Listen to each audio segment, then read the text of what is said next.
Hello, and welcome to the 98th episode of Cinema Effect. I'm Liam, and I'm joined by the Nolan. No, that's too generic because you're both Nolan fans. That's true. Oh, yeah. The glasses, the 3D hater, Jade, Zach. Yeah, there we go. Oh, yes, The yes, hater I'll of take 3D. that. That's good. And I like Jaden. Yeah, that's it. Yeah. Nice. No, well, you know, all the usual Hans Zimmer and shit. Yeah, Jaden. Yeah, no, that's fantastic. very good. Very well done. And we're doing Heat today. Let's fucking go, boys. Let's go. Let's fucking go, boys. Let's go. Wait, do you want the synopsis or like? Just So forget like, it, or you can do the synopsis. Neil McCauley and his like crew are like, they're like robbers and they like rob banks and stuff. And then Vincent Hanna's like a police guy and he likes to track these guys down and he gets a lot of entertainment from it and it ruins all his marriages. Yeah, that's the movie. It's 3 hours long and it's a good. I won't say any judge. Like I won't say good or bad. It's an action film. It's an action drama, crime. Yeah. And who's the person that wrote and directed it? Michael Mann. Michael Mann. Yeah. Michael Mann. Yeah. Anyway, Zach, this is your second time watching Heat, right? What do you think of it? Yeah, it is my second time. I think Heat's a special film. I liked it even more the second time. Watching it with subtitles helped me understand the plot. And actually made me realize that the plot's pretty straightforward. Because the first time I watched it, I had no help, and I was just like, I don't know where I was, but I thought the plot was confusing. I wasn't really getting a lot of it. It was going over my head. So this time, I really enjoyed being able to understand that. And the 3 hours just flies by for me.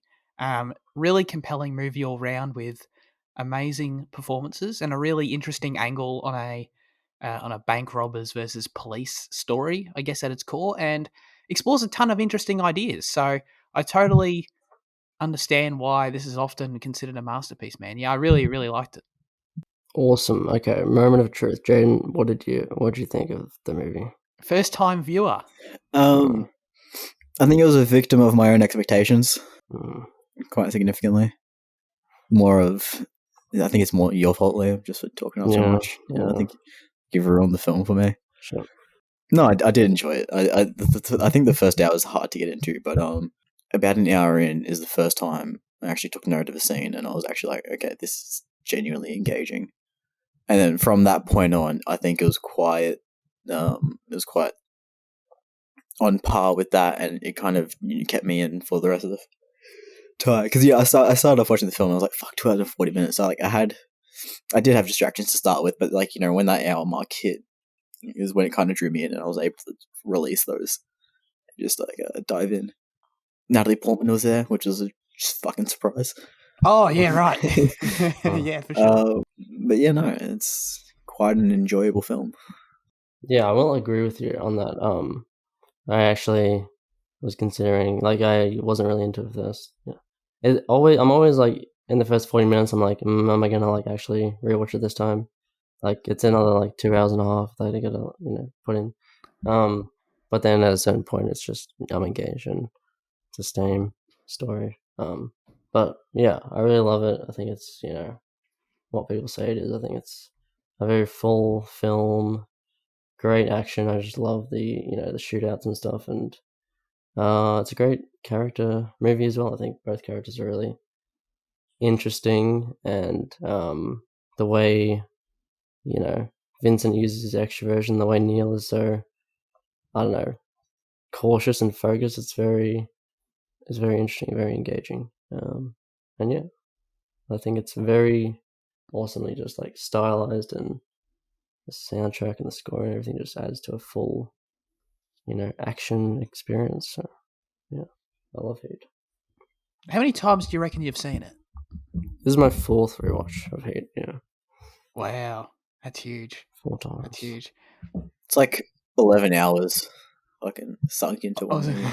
12 hours. Yeah, I sort of agree that the first act, probably about an hour, is probably the hardest to get into. I get that. I mean, I feel like I was so grabbed in and engaged in like the first, I don't know, heist. Is that what you call it? I don't know. Yeah, The yeah, like the first, first scene. It's the like first scene, yeah, you can definitely see the inspirations for the Dark Knight because Nolan was like very inspired by totally. this. Like even the music in that scene is like very reminiscent of it. I mean, the other way around. Yeah. Yeah, totally. I love their masks and stuff that they wear, and just there's like so little. They don't talk. There's no dialogue during the later shootout too. Like during any of the heist sequences, Oh which I yeah, love yeah. because I feel like it's such a standard like tropey thing that they. Well, I mean, Mann wrote the script, so but like just insert dialogue and have them talk too much. Felt very grounded in that way. I think. Yeah. I mean, one of the more obvious things to point out about the film is that like they're a very professional and organized crew, and Neil is kind of the center of it, and he's a very closed off individual, and the girlfriend character kind of disrupts that in his life, and that's kind of a lot of what the film is about, just like their pursuit of this thing versus just distractions and stuff. But yeah, the heist scenes are they're very intense, and they're very like procedural, almost like you get they like you can see that they know every step, and it's followed through and with such like just the sounds when like everything explodes and shit is so great, and the gunshots in this film, and I don't know, the action scenes are really great. Hang on, I should jump into a trivia here. Here we go. Hang on, where did I go? Yeah, so rather than dubbing in the gunshots during the bank robbery shootout, Michael Mann had microphones carefully placed around the set so that audio could be captured live. This added to the impact of the scene because it sounded like no other gunfight shown on screen. Dude, I was gonna say they sounded weird. I was like, they didn't sound right. I was like, what the fuck is this? Yeah, there you go. It was all it's all part of the vision, Jaden. It's all part of the vision. Because it doesn't sound like a more realistic shot. Like it sounds stylized. It sounds heavily stylized.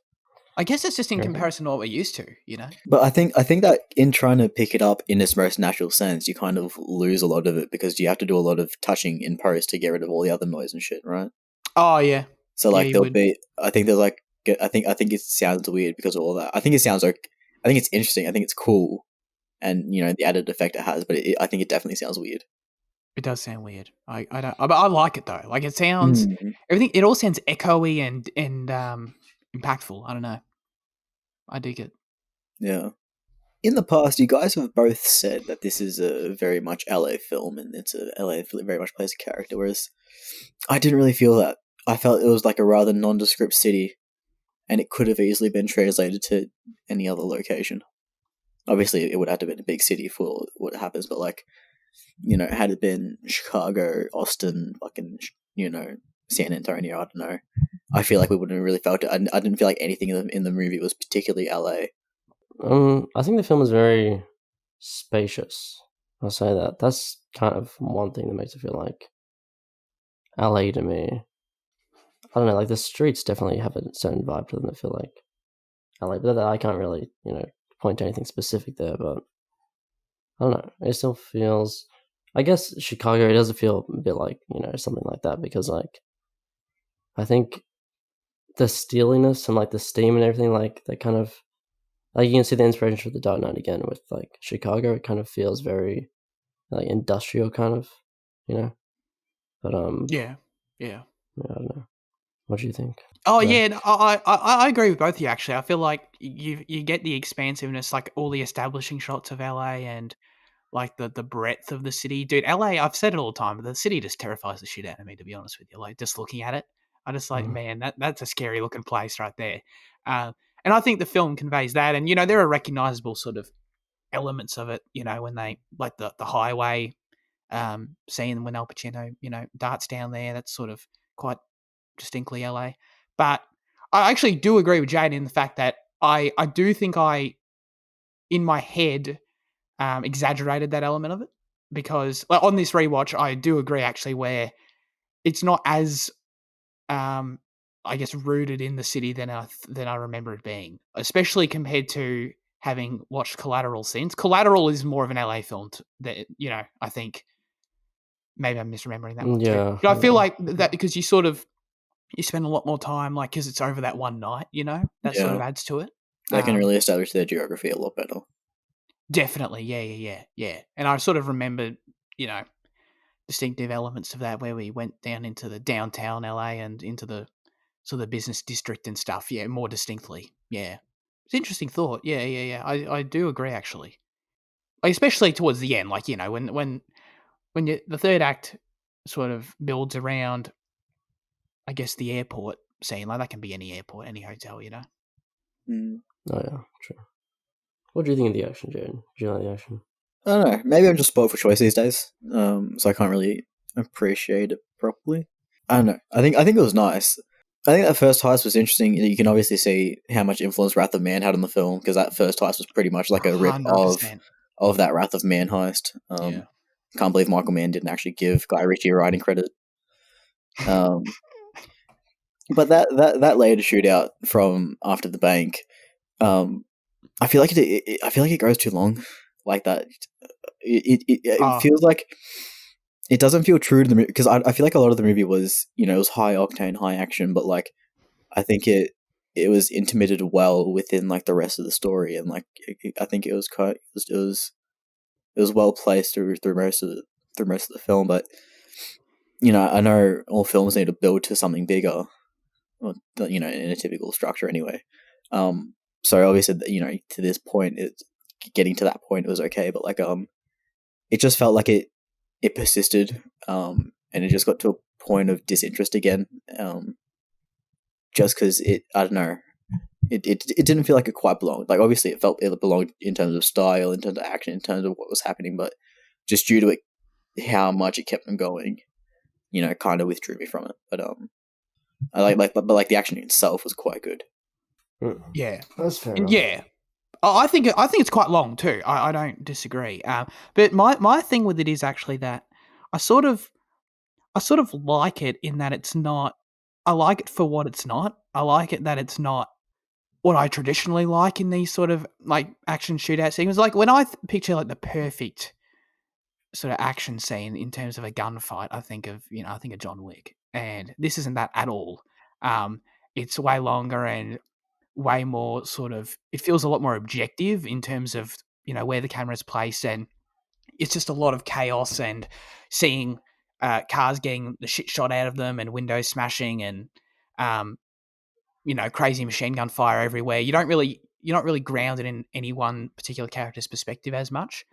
And I like that though. Like, to me, it adds this. It creates this ground level of sort of havoc in the scene, and I think it's really helps by the fact that it's like clearly shot on location, and I don't know. It just feels really grounded and visceral to me, and I think I love that it really does focus on like the violence of it, and how, like, in scenes following, we sort of get some time to sit with the scene, and I think there's like a news report afterwards that's like, this shit's just gone down, and then that's when Neil becomes wanted and all that. It's sort of, I like how it really emphasizes the chaos and the violence of it, and it makes it feel like more like a real world event than some other than just like an action scene or like a movie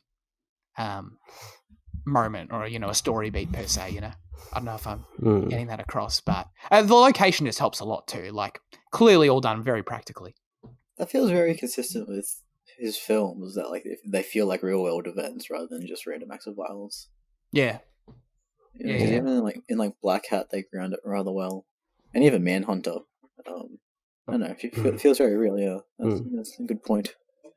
I will say that this, you said like your perfect, action thing is kind of a John Wick thing, where it's, John Wick, like, awesome camera work and focusing on one camera and, great choreography and that kind of thing. But this is like this is like the perfect action scene for me. Like, after they exit the bank, because it's just like it's so intense for like, as Jaden, like a long period of time, but like it feels very realistic, and the characters they're all like there's only 3 of them, and they're all trying to cover each other, and they're like, it's really frantic, and there's not even that much going on with camera work, but it's very it's very objective, as you said. It's kind of makes it very it feels very, very violent, and yeah, I just love it, and I love the I'll start mentioning the gun sounds, but I think the gun sounds sound incredible. They just sound really awesome. The way they echo, as you said, is kind of, I don't know, it feels like something from like a live shooting, like a live video or something. It's very, very cool. Because I guess it was, yeah. Oh yeah, yeah, it was. Do you want me to like reread the trivia for you? Or? Oh, no, that's right. Dude, when friggin' Yeah. Vincent at the end just headshots that guy, just blasts him. I was like, what a Oh, yeah. shot, you know? Just nailed him. God bless him for not hitting the kid. I'm always Oh, impressed by that. Sharito, yeah. Yeah, that guy. But yeah, it is very like brutal as well. Like you see Vincent's cop friend get killed, and it's like very bloody. Yeah. And Wait, also, who? well, it's not like it's very quick. So, in the shootout yeah. at the start, right? Yeah, okay, yeah, sorry, yeah. And then also two of the crew die, the driver and Michael. And well, also you just see like a bunch of police getting killed, like glass is always breaking, and it's just like chaos, as Zach said. But also they're moving forward in the street, and they're trying to cover each other, and there's like a sense of geography to it. So yeah, Yeah. Especially when Michael like takes off and starts running, like through the mall and stuff, and picks up the girl. That's all very well done. Yeah, dude, Michael didn't even have to be there, bro. What was up with that? You know? Right. The action is the juice for him, though. Yeah. That's bizarre. I actually really like that little detail where, I mean, Neil sort of being the father figure for his crew is a cool touch. I really like the moment where he's like, "Dude, if I were you, I would not do this. Like, make the smart call." Yeah. And he does it anyway. He says like, yeah, it's like you. Michael's like, oh, I roll with you, and he's like, no, not in this one. Like, you gotta make your own choice, and you got investments. What are you doing? Yeah, dude. He said he had like hedge funds and property investments. Like, bro, what? Yeah, dude. If I had that, I wouldn't be working. You know. I mean, that's like one of the other themes of the film, like risk versus reward. Like, probably one of my favorite characters in the film as well, is Chris. Shiheruless. The only reason he's doing this is to pay off his gambling debts, really, and also he has, I guess, a brotherhood with Neil. But yeah, like as he said in that scene when Neil's telling them about all the heat that they have from from Vincent's crew. He said, Chris says that he has to pay off those the bookies or the gambling people, because he's a very impulsive character, and he's a gambling addict as well, and that's I mean, he contrasts really well with Neil, I guess, which is interesting.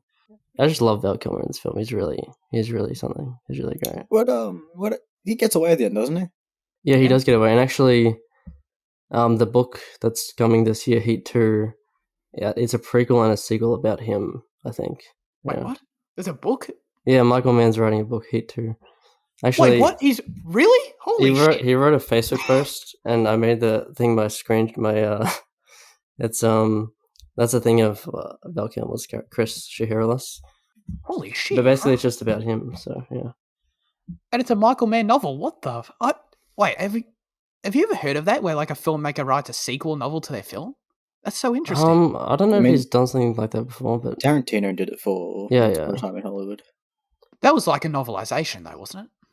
Yeah, it was like the length version of it. Yeah, but either way, yeah, that is a fair comparison, though. When it was like, Heat 2 was announced like 3 years ago or something, and I was thinking like, what can they do with this? Because I don't think you can keep doing a thing about Neil. Like, you can't just have like another gangster film to take down or whatever. But yeah, it's about Chris, which I think is interesting.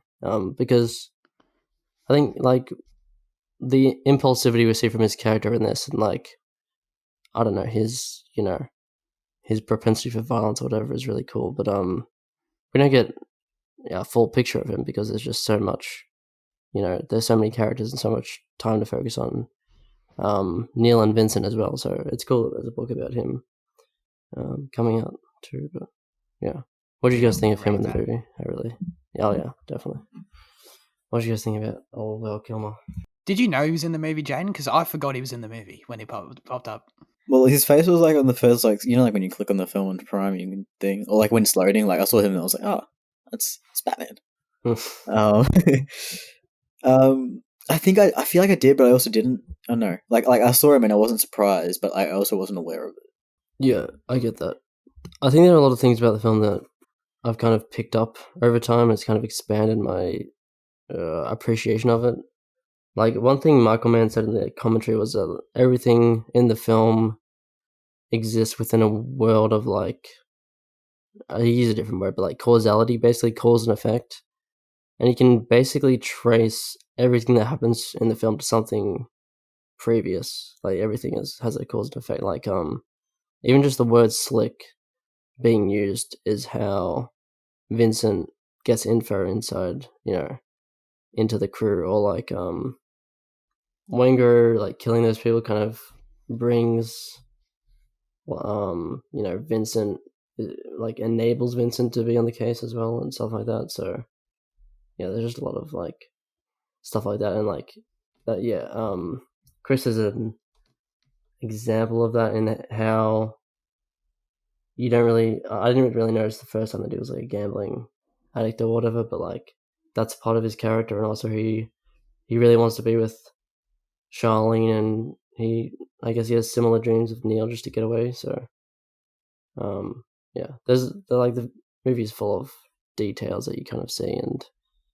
makes you appreciate the film more, I guess. Yeah. I thought it was really interesting that he got away because, I mean, core to the film is this sort of idea of work-life balance, and I guess if you want to put it that way, and criminal activity and your choices impacting your family life. And I feel like it was sort of setting it up perfectly for it. Like, he's opposite to Neil. Well, I guess they're not really opposite, but they sort of position themselves at the beginning, at least, to be opposites. Where Chris can't do anything without, what's her name, Charlene? Is that her name? Charlene. Yep. Chris is, adamant that he's not doing anything without her, and he's doing all this for her. And Neil is like, it has the amazing line that he keeps coming up, but if you got anything that you can't walk away from in 30 seconds flat, and he sort of tries to instill that in Chris unsuccessfully. I thought it was interesting that, I feel like that's a perfect setup for sort of Chris to die as a result of him not being able to let go of Charlene, and not fully like committing to the philosophy. But he gets away. But he gets away with it. He doesn't have her though, So yeah, I think that's his the ending compromise. is really brutal. Like, especially the music that plays in that scene is like amazing. Like, the zoom in on his face and Charlene's face, and I just realize that they're probably never going to be able to see each other. And she basically sacrificed potentially, her child, which is really, because that was the decision, which I didn't really understand at first. But like, if she gave him up, then there's like security for the child, that the child's not going to go into orphanages and that kind of system, which I think is another thing like Malcolm is really critical of, is like institutions like that, like the detective, the police guy who's kind of trying to convince her to give up Chris. He kind of tells her that if you don't do this, your child could be like completely screwed for life and like enter all these go from house to house and then juvenile prison or whatever. So I think it's like pretty intense, just like that decision, and I guess she risked that in the end just for Chris. So, well, what do you think happened to her? Because that would be the case if she went to prison as an accessory, which is what she's threatened with. But would she go to prison? I think it's like likely, but I don't know, it's like up in the air kind of. But she's definitely risking her child, yeah. Oh yeah, definitely. Yeah, 100%. That was a really good scene too, when she sees him and tells him no go. Yeah, that was great. I like that. I think it's interesting that you just brought up how he survives despite rejecting Neil's philosophy, but then Neil, who abides by it, is the one that dies. I didn't really like, because it looks like he's going to commit to Edie, but then he does end up walking away from it, which I didn't realize until you brought up again, about the walk away in 30 seconds, and he dies for walking away from her, and like sort of, yeah. One thing about the ending is that he didn't have to go for Wenger, but he chooses in the end to go for Wenger, even though he has a clear path ahead of him, which I don't know what that says, but it's really interesting. I think Michael Mann said like he was like you can see it on De Niro's face in that scene. He felt like up on his luck, and he just decided that he had to kill him. But It was like the one decision in the film that I couldn't connect with, and it's not necessarily a criticism. It just sort of left me pondering it, like, damn, dude, you really had to do that, because I know there are multiple lines in the movie where, I think specifically in relation to when Van Zandt is hiding out and scared of Neil. Like someone tells him, I think Neil's not going to forget you. So there are like little indications that Neil holds a grudge and he, enacts his revenge. But I never really took him or interpreted him as a particularly like I don't know, spiteful, vindictive, yeah. person, But I still don't really know if he is. So I'm sort of like trying to figure out if he is or if there's something else at play. Yeah, I don't know. I think he is in the. I mean, he is like a psychopath in the end. Because he does endanger innocence. That is like one big difference between him and Vincent. Vincent obviously cares about people. Yeah, I didn't like that turn. I much would have preferred the character if he did have a moral code and that he didn't want to risk innocence. I think he thinks he does. Yeah, and that's because that's the sense I got, especially in when they were chatting in the diner. I was like, oh, maybe he has like some kind of morality to him. But then later in the film, he's just firing onto fucking innocent people. Well, he gave that speech at the start of the robbery where he's like, "We don't want to hurt you. We're stealing the government's money. Yeah, Isn't your money?" Yeah, but then he very much does, like, his actions sort of. I mean, he doesn't murder anyone in cold blood, but yeah, it's sort of it's a grey area, right? Yeah. Well, he also sounds like, I mean, he's like spent his life in prison and stuff, and he says he's not going back. So, he doesn't really care at this point. He'll do anything, to avoid that. But yeah, I think Man says like when he like when he's across the street and he's at that shopping mall and he's just shooting at innocents, like he is full blown like psychopath, I guess, and he only really cares about the people around him. He definitely cares about Chris and stuff, but he's not. Yeah, I don't think he's moral in the end. But yeah, I think. I think one thing, like I watched like a essay about this, like film essay, like video essay. And one difference between because Vincent and Neo have like a lot of similarities. I think you could see that they're both very determined to win and stuff for their own reasons. But like one difference between them is like the ability to let go. So like the reason Vincent is able to save his daughter is because he lets go of Neil and comes home in time to save him, and then Neil in the end isn't able to let go of Wayne Grow. So last second he goes for him, and that ends up, to his kind of demise.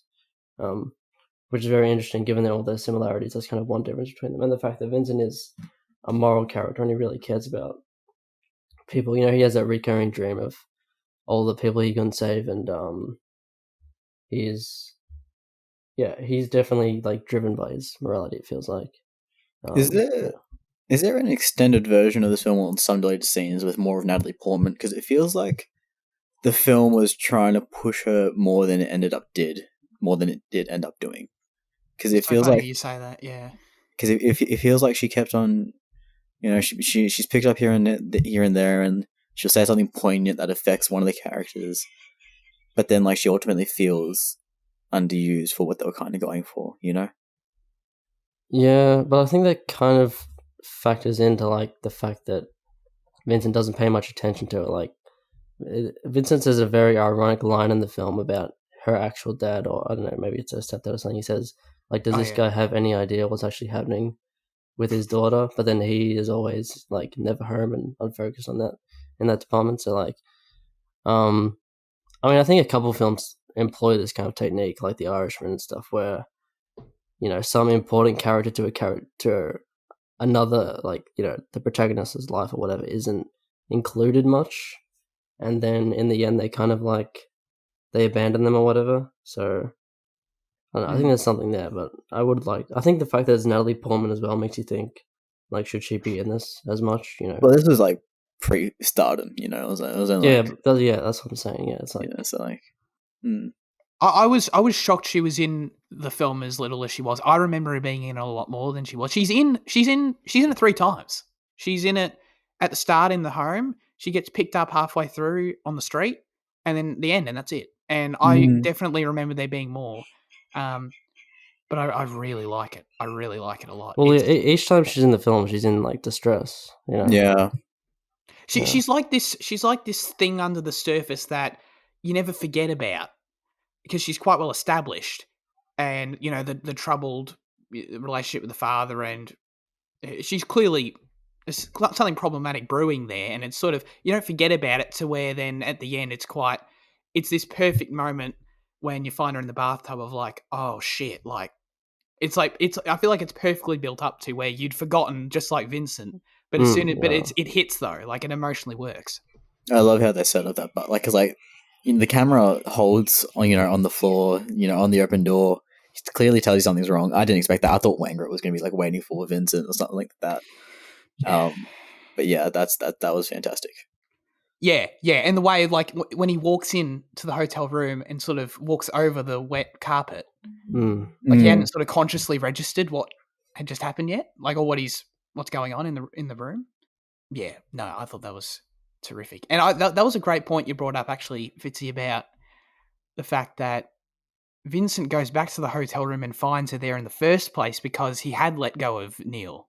Because he's sort of like, he's like, that's it, Neil's home away, he's free, I'm going home, you know? And that's what leads him to find, like, he doesn't, because I guess he doesn't know that for a fact. Like, he could continue pursuing Neil at that point. So that's interesting, yeah. Yeah. And then, But, yeah, so that's after they tell him that everyone's up in the air, right? Doesn't like his captain call and say, no, I've got nothing anymore, right? Well, he calls everyone. So he calls so he's waiting for. That's actually the scene where Charlene like tells Chris to not run, and then he calls like the hotel, like no one's there. Yeah. He calls. I don't know. Yeah, he calls like something else, but yeah, he's getting nothing. So like he lets him go, but like not by choice, really, is what it seems like. It's just like he can't pursue it any further. Yeah, I guess. I feel like it's not all over at that point, you know. Like he's lost immediate leads. Yeah, but a little bit open. Yeah. Right. Yeah.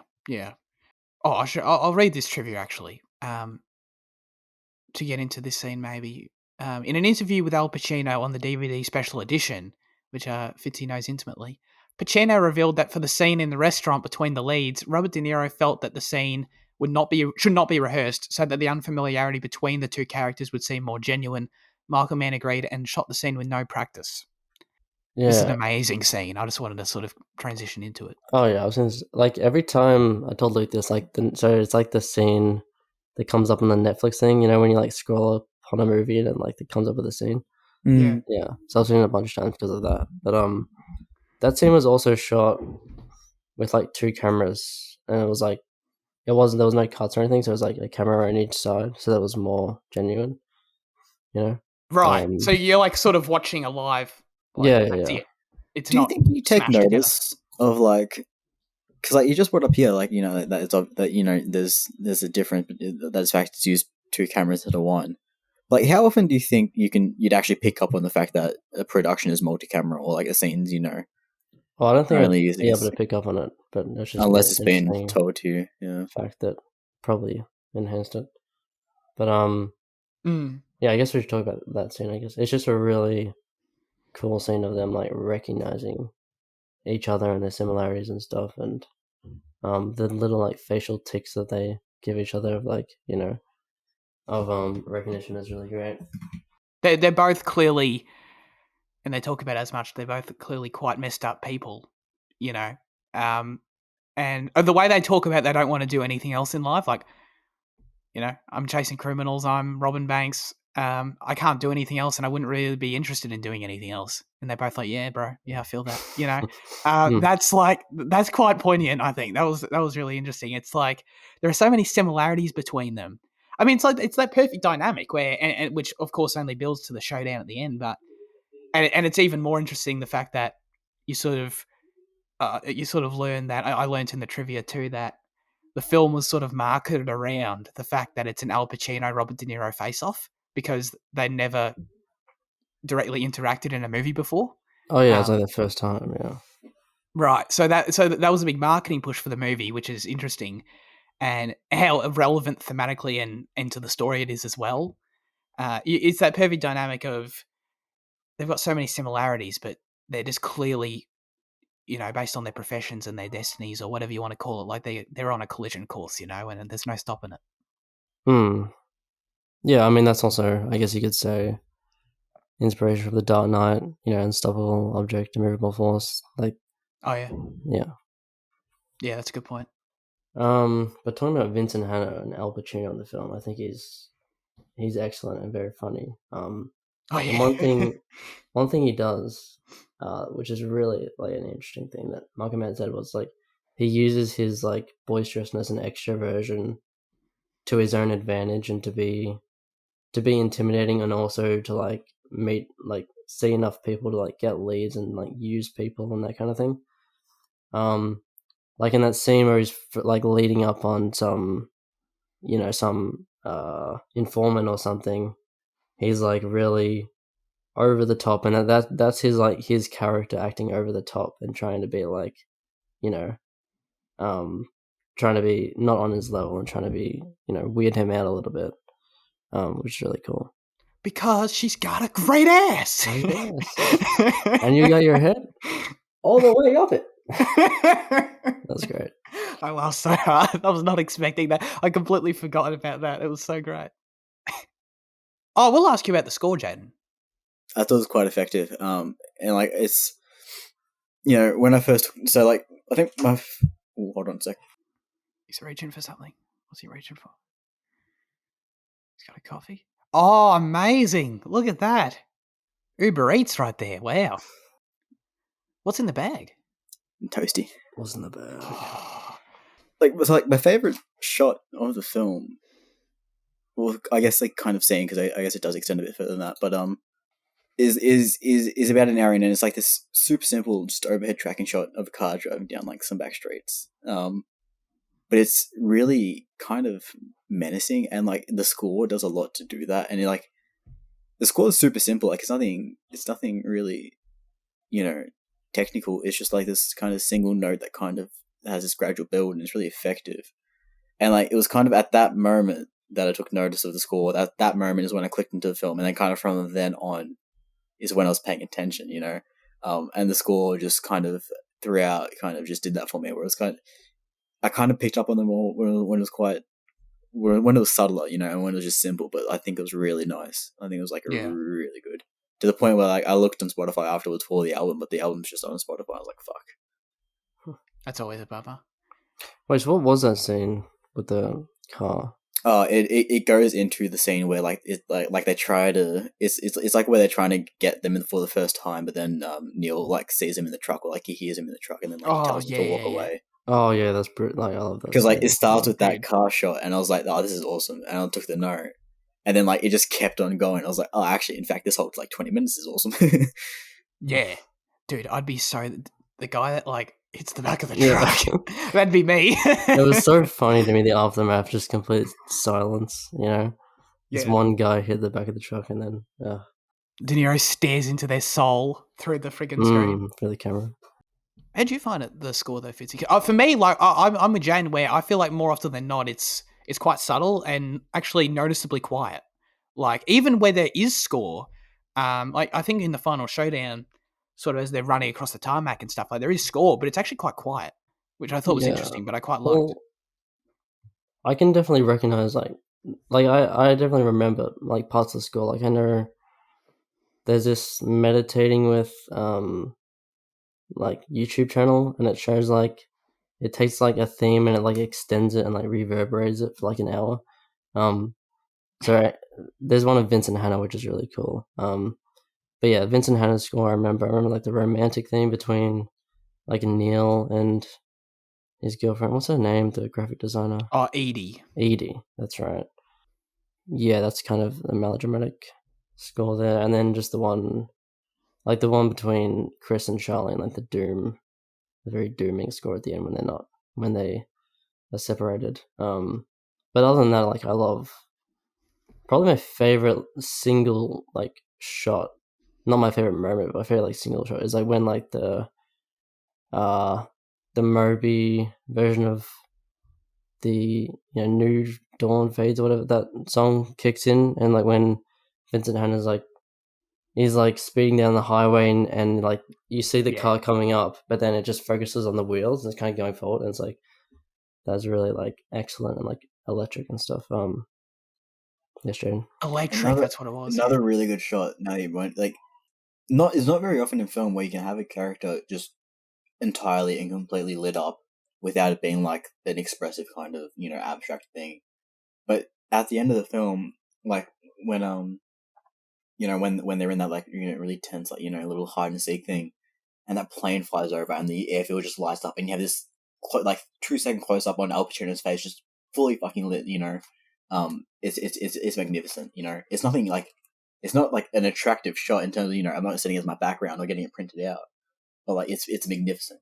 Just kind of to have this fully lit face and just like just raw, just right there. I will say my favorite moment in the film though is when like the bank heist, the big bank heist that happens. I love the score there. It's just basically like this big drum thing, like dun dun dun dun dun, just repeated.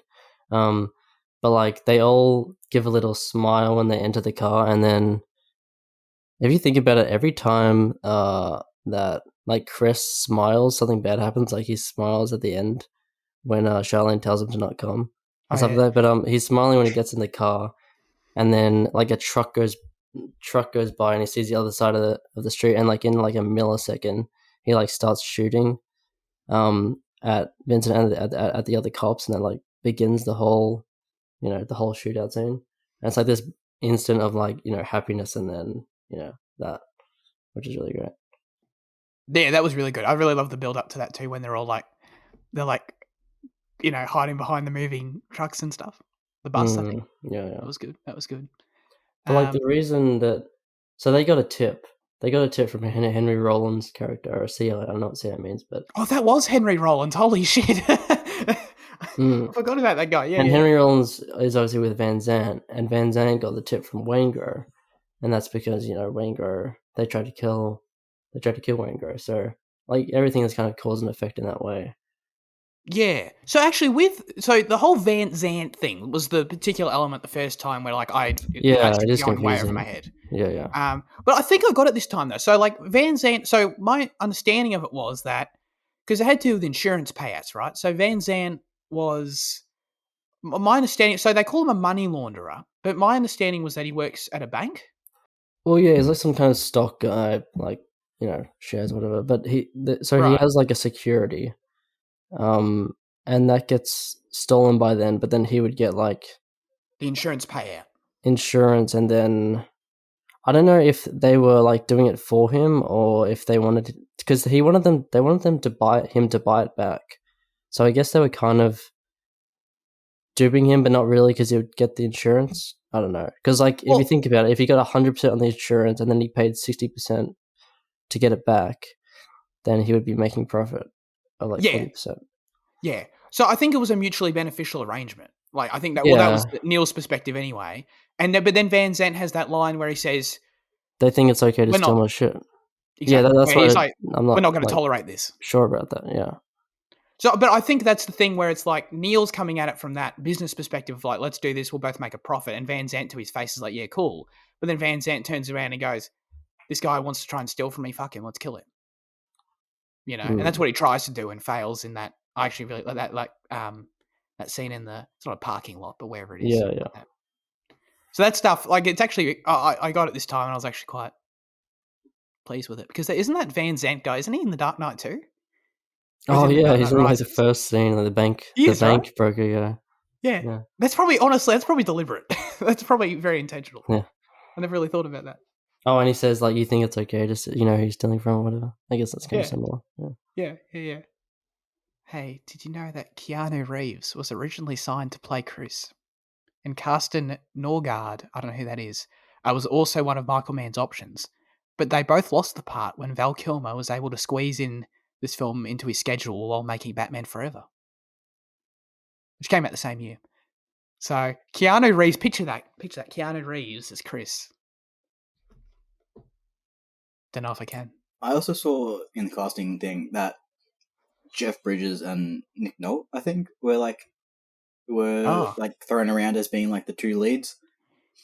But then interesting. obviously Pacino and De Niro end up. And I think it's really interesting because I think you have to have a pair of them. You can't swap one out for the other. You know, like because if you were to just swap out Jeff Bridges with one of the other ones, Oh, I see what you're it saying. wouldn't work. You know, but I think Yeah. Jeff Bridges and Nick Nolte would be like a really good dynamic to have like there. But then it wouldn't work if you were to just replace him with like Robert De Niro or something like that. You know. Yeah. That's interesting. Yeah, Jeff Bridges versus Robert De Niro. I'm like, don't know if I need to see that. Yeah, that makes sense. I mean, actually, so hang on. The final showdown, right? I need to talk about it. When Jane brought up that scene, God, it's so good when friggin' Al Pacino gets down to the hotel and he spots Edie in the car and he starts running towards it, and then Neil spots him, and Neil has to stand there and he hesitates. He stands there and he looks at Edie and he looks at Al Pacino running at him, and he's like, "God damn, dude, what do I do?" And but he makes his choice and he commits to it, and he commits to his philosophy, and that was really great. But the whole final showdown was terrific, and it was no dialogue, still tense. Jane talking about like the airplane flying over, lining up the scene, and just that little. I love that little simple detail of like the shadow is what casting is what Al Pacino gets him with. Just really simple, really so simple, but so well done and really tense. And I was going to ask you, Liam. Actually, is there? I was trying to think about this. Is there any, I don't know, thematic story reason, logic consistent with the rest of the film to you that sort of has, other than the fact maybe it is just the morality aspect, but that has the fact that Neil is the one who dies at the end? Like, because it is that final showdown between the two of them. One must die. Yeah. Why is it Neil?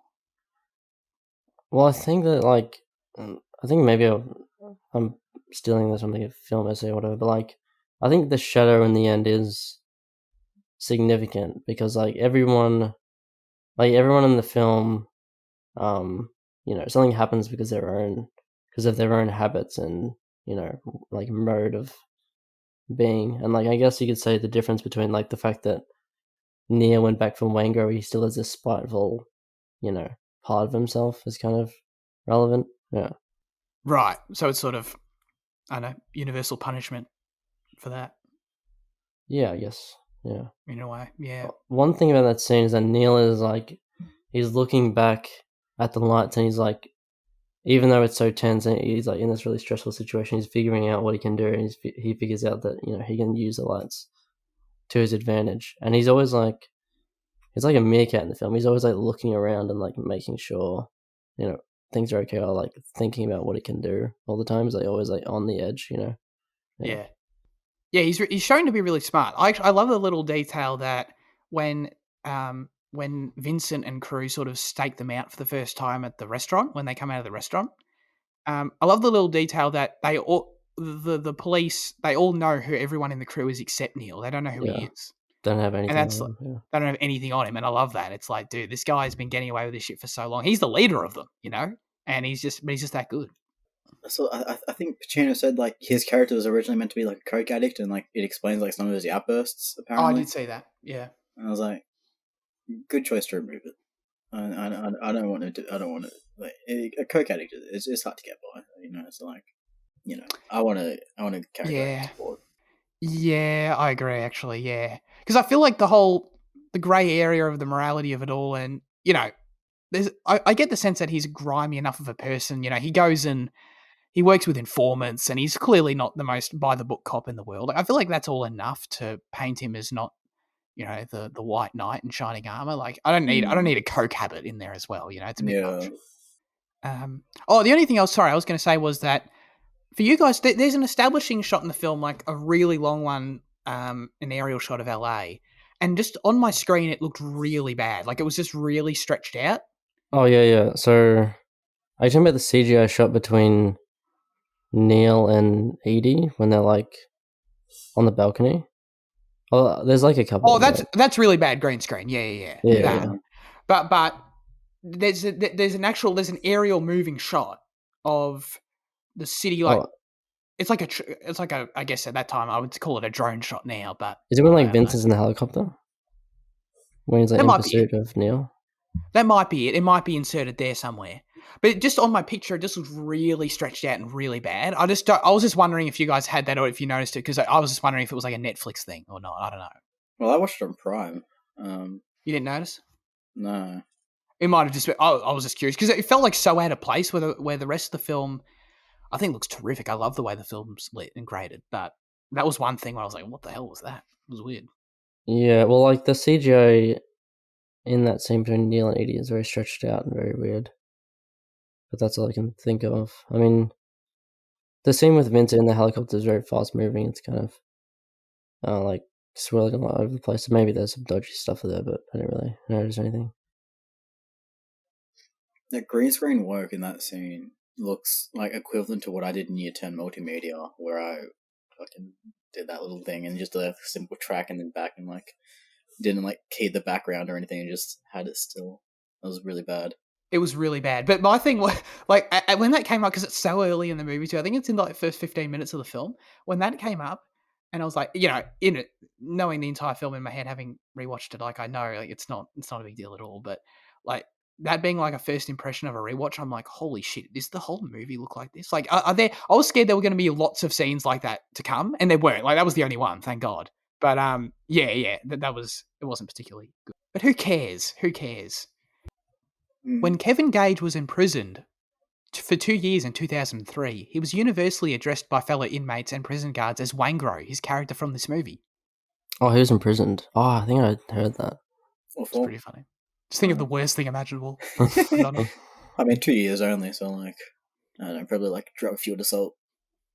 It's funny. It's funny how like people kind of like actors get cast a little bit like based on their personality. Like I think Al Pacino is a very extroverted person, and Robert De Niro is more introverted. So like they suit the roles. Also, one thing about I was telling Luke about this. I was like this other essay I watched. It's like it's like it inverts the tropes of like the gangster being the loud one and like the cowboy westerner being like the tranquilo, like like relaxed hero or whatever. It's like the opposite. Yeah, that's true. All right, Liam, get it out of the way. Get your final verdict out there, bro. Final verdict. Stone cold masterpiece, bro. 10 out of 10. Let's go. What about you guys? Let's go. Let's go. Stone cold masterpiece. I love that. How many have you given out 10s before? Yeah, Eyes Wide Shut and There'll Be Blood, I think. Oh yeah. Yeah. Oh yeah. Oh yeah. Yeah. Right. Yeah. Right. Yeah. Yeah. Cool. Yeah. I'll give it a 9. I think the movie's awesome. I loved it. Loved it the second time, and it's actually, I think of all the films that I really highly regard, it's sort of the one that stands out the most in terms of it being like, I mean, as probably most people do, like give films really high scores that are movies that I feel like they were made for me or like really connect with me on that next level.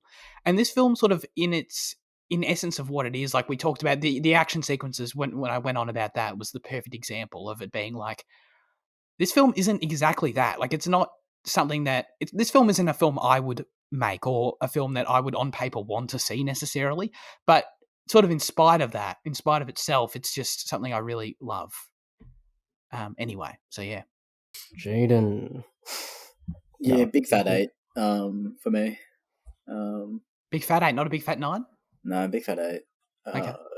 It was going to be a 7, I think, initially when I was, out the doors of the movie, but then as it kind of sat with me and as we've chatted, I think an 8. Sure. I love it. Love it. Out the doors of the movie. Out the doors. Yeah. Because, usually when you say out the doors, you mean out the cinema doors, but obviously I streamed this on Prime, so out the doors of the movie. Yeah. Any reason you watched it on Prime, not Netflix? Because I was going to watch Deep Water afterwards, but then it got too late, and I was like, I'm not going to watch it. Yeah, fair enough. So yeah, Fitzy, do you want to take us into this Miss Marvel trailer that you analysed and watched multiple times? Yeah, Miss Marvel. So this is about like the daughter, right? Marvel. Captain Brie Larson's daughter. Yeah, right. No, definitely not. No. She just pops out a Middle Eastern daughter. I mean, there's something implausible about that, yeah. No, that's not. I love the thought of it though. If we just had a huge like MCU time jump for no reason. So you didn't see it? You didn't see this trailer? Oh no. Yeah, cool. What do you think of it, Jane? It gave me Scott Pilgrim vibes. I saw that comparison. Really? Yeah. Yeah, just visually or like? Oh yeah, and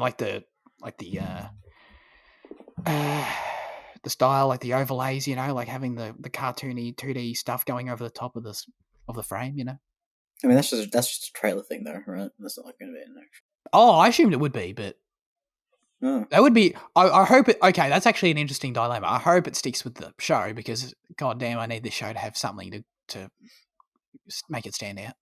Yeah, the character's not one I'm very familiar with. Kamala Khan, I think her name is. Yeah. But like one thing I was aware of is that I didn't know, but like watching the trailer is that they're changing her powers to be more MCU based, which is an interesting choice. But then again, like you kind of imagine would like CG stretchy arms look good on a Disney Plus show? Probably not. No. Yeah, the answer's no. Yeah. I don't know. Like I was reading the comments like afterwards because I watched the trailer on IGN and like obviously that's going to be cesspool. Yeah. And a lot of people were very critical of it, saying it's just a Disney Channel show with a superhero in a like a great Disney Channel original or whatever. And like I definitely understand those vibes, but I don't think it's true. I think of the shows we've been presented so far, it does seem kind of on the more stylistic side, kind of attuned to Loki, I guess, but more so than Loki, to be honest. It definitely looks like it has personality, unlike the Winter Soldier.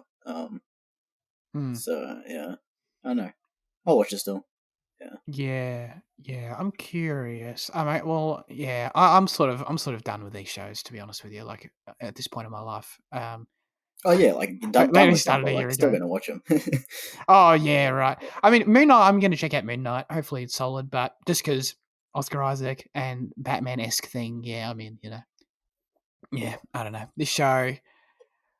I feel like in terms of what you're saying about it having personality and style, like I feel like we all sat here and said the same thing about Hawkeye, and oh yeah, true.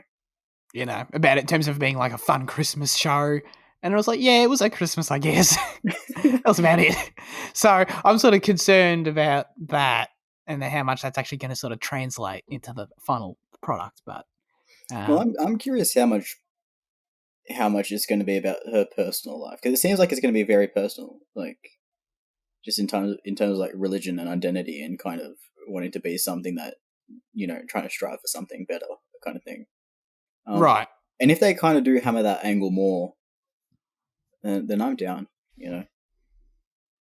Yeah, that sounds interesting. Yeah, that is just inherently interesting, especially when I think in the trailer we get a glimpse of like the controlling parents, doing their "you can't dream to be a superhero" thing. I think that's in the trailer. Yeah. So, I mean, that sounds sort of archetypal, but it's still interesting to me anyway. So yeah, I don't know. This is one of those ones where it's like I'll see what people think of it and I might not check it out. Okay, we got the Daredevil reboot that's set to enter production. It is going to be a Disney Plus MCU series. Does this do anything for you, Jane? Have you finished Daredevil, by the way? No, I didn't finish it. But it's on Disney Plus. Yeah. All of them dropped to Disney Plus. Yeah. There you go. You can go back. Yeah, I don't know. That's interesting. I mean, like, why reboot? I mean, obviously, you have to reboot the show for studio sakes. I don't know. Like, Charlie Cox is still going to be Daredevil, and I'm sure they're going to like bring back a lot of those original cast and characters. So in terms of how much it reboots and how much it just continues on and acts like it's a new thing would be interesting. Yeah. Because, you can't reboot something that fans were familiar with for 3 years, and just... Especially when it's so like close and kind of so not similar even old. to... Yeah. It's just, I don't know. It's an interesting dilemma. Yeah. Yeah, I'm curious as to, knowing nothing about... I want to watch it now that it's on Disney Plus, but I'm curious as to... They still need to establish how much of the Netflix stuff is canon and not. Because I think Charlie Cox has said that it's not... Like, the character that... the Daredevil he plays in No Way Home, and therefore it will be in this, is not the same one as the Netflix one. But how much crossover is there? How much casting? Because we know Kingpin's the same too. So like, how much... They've got to figure that out, and sort of definitively determine what the line is of what's canon and not. I think which they've is got to be interesting. really careful of Disneyfying the show of this reboot, because like the Daredevil that people have grown attached to is this really gritty version that Netflix has presented them with. So like, if they were to align it with something more similar to what they've already produced now, I think a lot of people would reject it. So I think that'll be also interesting, just in terms of direction that they go for their products. Oh yeah, 100%. And with that, you know what's going to be the most interesting thing of all, actually, in my opinion, is we hang a lot of shit on Disney Plus productions, and rightfully so, in terms of the way they look sometimes. This is going to be the most direct head-to-head comparison you've ever seen. Dude, people are going to rip this season and put it straight next to the Netflix one, and we're going to definitively be able to say, is Disney Plus, are these shows well produced and have good budget or not? Because Yeah. it's going to be a huge test. If we look at when this comes out, presumably in the next couple of years, like if we look at the Netflix one and we can definitively say it looks significantly better, that's not going to be a good look, And the fact of the matter is, the way we're going right now, that's actually kind of likely, which is crazy. But yeah, you haven't seen Daredevil, have you, Fitzy? I don't know. No. Did you watch Jessica Jones though? No. No, Maybe none of Luke. them? That's Luke, maybe. Yeah, maybe Lucky watched one. I think Lucky watched one of them, maybe. Oh yeah. And they did Defenders. Defenders would be on Disney Plus too, I guess. Yeah. Yeah, I assume so. Yeah. Oh, you saw it? Yeah, cool. I wonder, like, is Netflix still in the credits and stuff?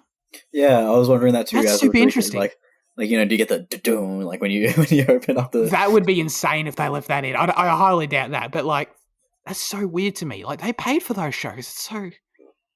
It's crazy to me. I don't know. What's it? Because like, you can get Daredevil on DVD, which is another thing that surprised me. Because like, it's kind of rare for Netflix originals to kind of come to disc. I think, yeah, it's true. I don't know. I think, can you get Stranger Things? I don't know. I feel like I've seen that. I think you might be. Yeah, maybe you can. Yeah. They'd probably put their Netflix thing at the start of that. Mm. It's their own physical release. So. Oh yeah, for sure. Yeah. I know you can get Zack Snyder's Justice League on 4K. I know you've always wanted to get that, Jaden. That's on your birthday list this year. Oh, big time. So I can burn it and take it out of the world. So there's one less copy. All right, now it's time for our highlights of the week. Oh wait, wait, Fitzy, did you want to re-say that? Sorry, I just completely hijacked. Oh yeah. Go for it. You say it. Guys, highlights of the week time, guys. Yeah, let's go. Yeah. Very good. But you get to choose who it goes to. Oh, do I? Zach. What was yours, Zach? Oh shit. Okay, so I mean, the only thing I've got to talk about is, and I'll do it. It feels inconvenient because I've got one episode left, and I feel like I should wait until I've watched it all. But I've been watching Peacemaker. I've watched 7 of 8 episodes, and it's a lot of fun. It cracks me up a lot. It's a weird show though. Like it's such a bizarre show. Have you guys seen? I think I threw it in the Discord. Did you watch the the opening credits of this show? Yeah. It is hysterical, and I've watched it now at the start of every single episode, and it never stops being hysterical. It is, and the way to be clear, like it's funny in itself, but what's so hysterical about it is the way it like transitions into it. Like just this episode last night I watched, like we have a cold open as we do in a lot of these shows, where we have a cold open and it's this flashback where John Cena as a young person does something horrifying, and it's like, holy shit, it's like this grounded moment. And I shit you not, like with no like nothing between it. It then just goes straight into them like doing the dance thing, and it's so funny. Like it is, it kills me. Did James Gunn produce the show? Is that he wrote every episode and directs 6 of them, I think. It's his show, 100%. Yeah, and you can feel it. You can totally feel it. So if you like James Gunn, you're going to like this show, no doubt. I feel like what I just said about that analogy I just had sort of sums up the whole show, where it's like, I wouldn't call it a masterpiece of television. It's not incredible drama.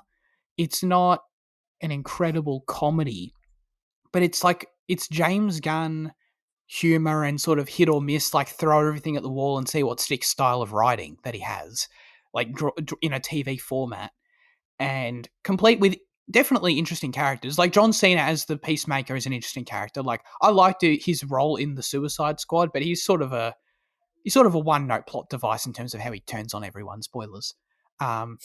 In this, he's a character, a developed character who's interesting, and there are other interesting characters too. So that's definitely a strength. A lot of the humor is a strength. Some of it doesn't really land, but you sort of it's one of those things where like the humor that doesn't land, I sort of like smile at it and go like, yeah, I see what you're trying to do there. That's kind of I sort of appreciate you for trying, because it's sort of just silly as it is, and then outside of that though, like the plot itself is like nothing incredible, but it always leaves you like with an interesting reveal to the next episode, which is like enough to keep you going and keep on the ride with the characters, and you sort of it becomes like clear what what the actual plot is, which isn't anything crazy, but again, like it's creative enough in the way like it sort of spaces it out and has the different beats per episode, where it's like it definitely keeps you engaged. So I'm curious what the finale is going to be like, but I'm into it. I'm into it for sure, and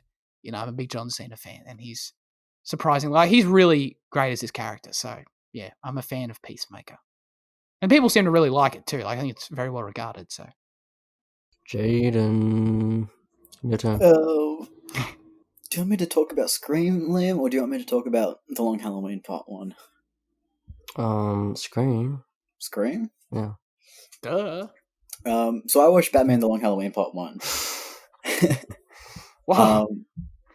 And no, I'll talk about Scream. Actually, did you talk about Scream when you watched it, Liam? Maybe. I think so. Yeah. It's the best Scream film we've got since the original. That's for sure. But it's still pretty flawed and kind of enters a few trappings of the sequels. I think Scream's such a hard product to do sequel-wise, considering what the original is, and like it like within this, the whole original Scream, it's all about meta. It's a very meta film about horror and like the making of them, and like kind of like the way they unfold. So like this film in trying to kind of escape, the kind of downfalls of the originals, it still falls into it when they explain all these meta elements. But just to a lesser degree, I guess. The cast is great. I love Jenna Ortega, and I'm keen to watch her in X. And also the Downfall. Is that the other movie she's got this year? Downfall. Was she the one in? You already watched Fallout? it.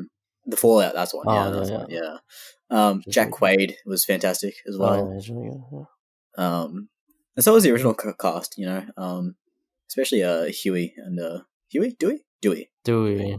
Yeah. Not Jack Quaid. Jack Quaid. Yeah, but then kind of like the actual reveal kind of let me down, I guess. But it was still an entertaining time nonetheless. The kid from 13 Reasons Why was in that too. That was good.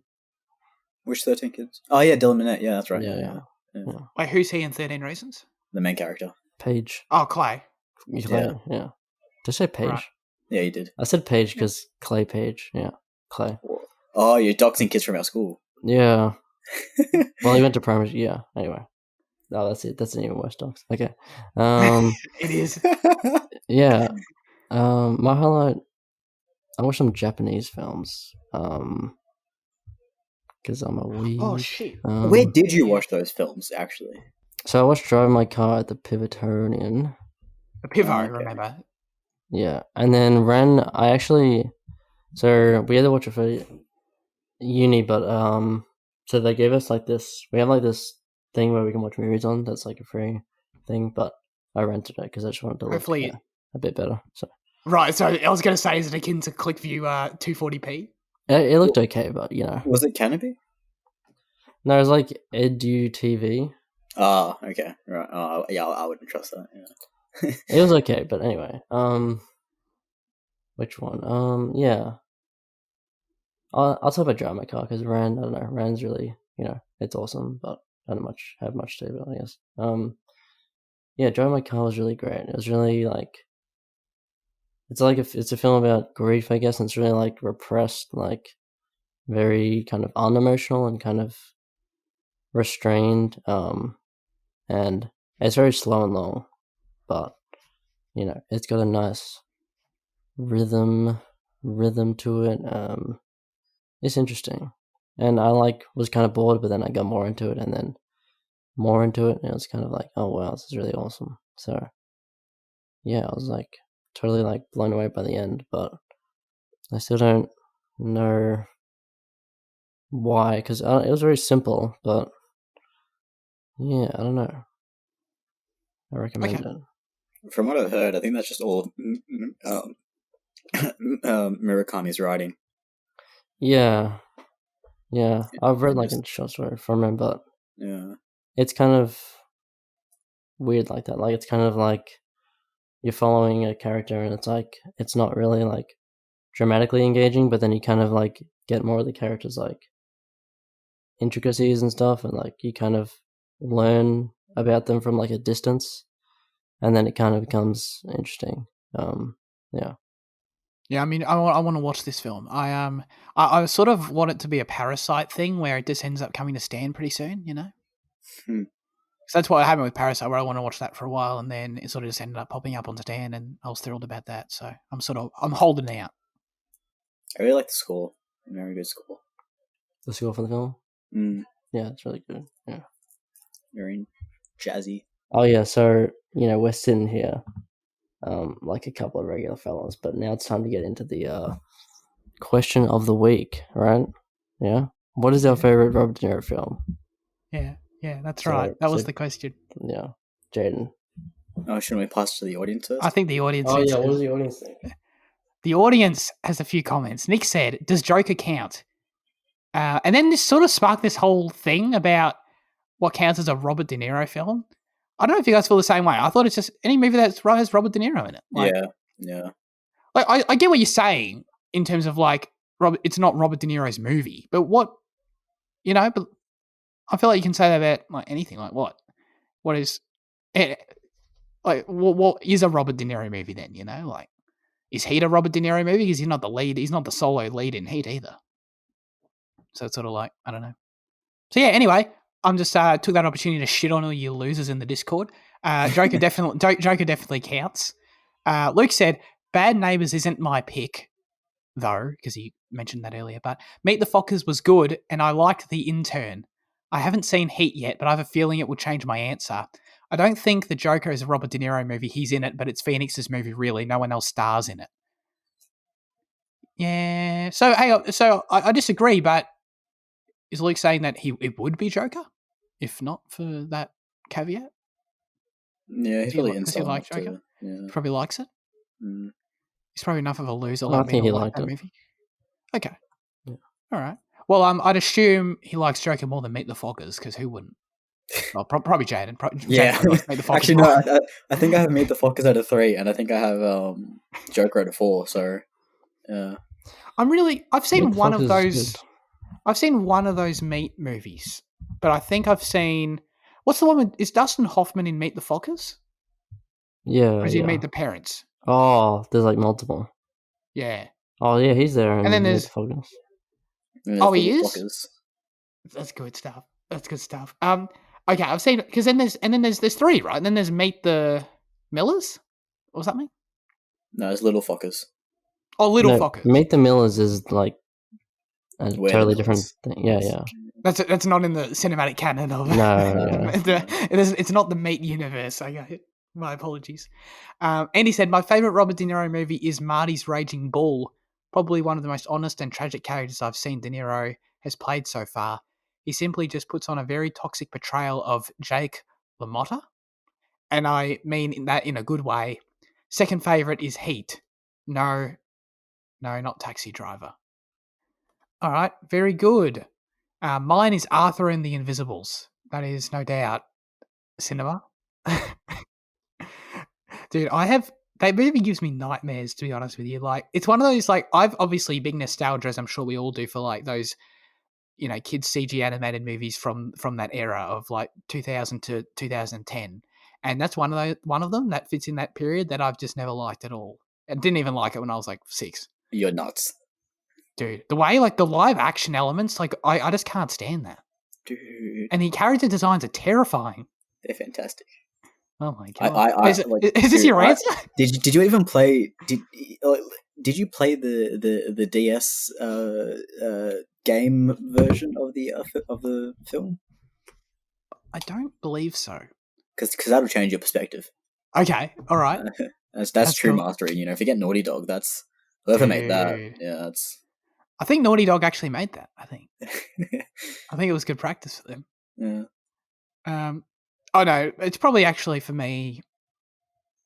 It's probably Goodfellas, to be honest with you. I mean, it's Heat. No, don't get me wrong, it's Heat. But in the spirit of finding a different answer, I think it's probably Goodfellas. I like Goodfellas a lot, actually. I like Joker a lot too. I don't know. Goodfellas, we'll say that. Who doesn't like Goodfellas, right? Apparently Jaden. Yeah, Jaden. So Jaden, what's your answer then? Arthur and the Invisibles, much? It's the Deer Hunter, and like it's by a long shot the Deer Hunter. Deer Hunter's fantastic. It does everything a movie should and more, and De Niro does everything he should and more. Yeah, like it's just unquestionably like just the best product he's been involved in that I've seen, and like by a significant margin. Cool. I'm adding it. I don't know if it's on my watch list. I'm about to find out because I have heard of it. What about you, Fitzy? I don't know. Yeah, it's kind of tied between Heat and Irishman, I guess. Oh yeah. As a Robert De Niro movie, as a like the definition Luke was giving, I guess the Irishman is more of a De Niro focused thing. But yeah, I guess I love De Niro and like everything. So I don't know.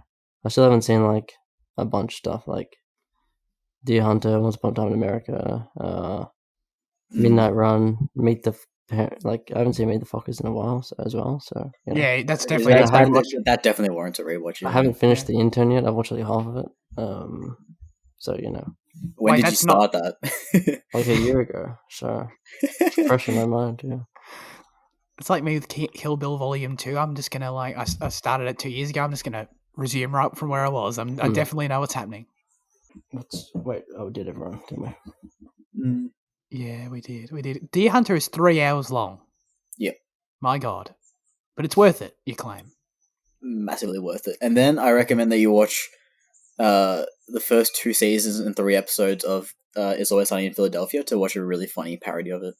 Oh, okay. That's pretty funny. Wait, they've dedicated 3 episodes to that?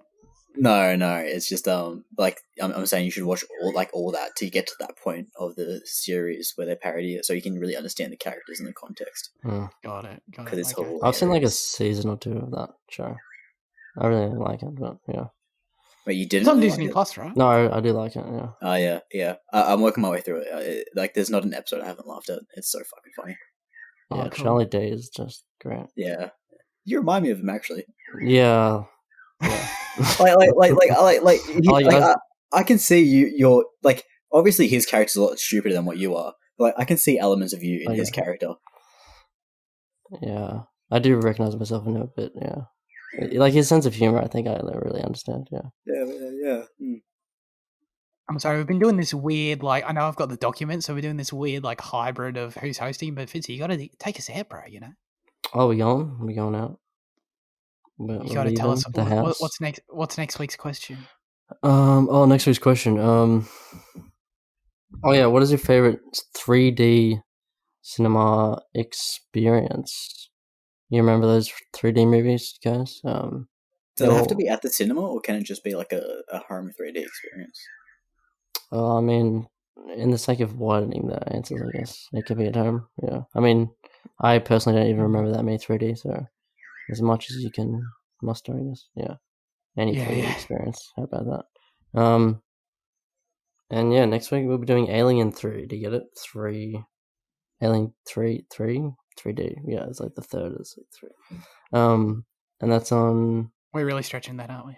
Prime, right? Yeah, Prime. Disney Plus. Disney Plus. Yeah. Yeah. Both or just Disney? Yeah, Disney Plus. No, just Disney Plus. Yeah. That's what I thought. Yeah. And that's it, right? So yeah,